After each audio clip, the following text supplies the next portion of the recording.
Grabe mga kamimis. Naintab ng face lock. Ganito kainit naman pagkatapos nung bagyong Inday. Oh. Uy, grabe. Ang sakit. Hindi ako makatingin sa araw. Promise. Ay, sa liwanag.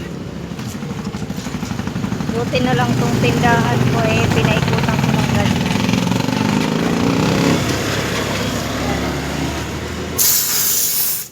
Pinaikutan ko ng yung ganito.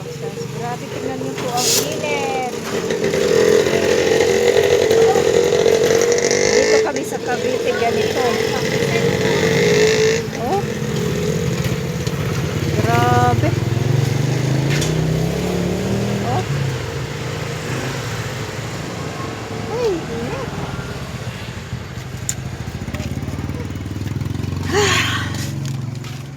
Grabe. Ingat tayo, guys. Parang araw nga, di ako nakapagbukas ng tindahan. Sobrang init.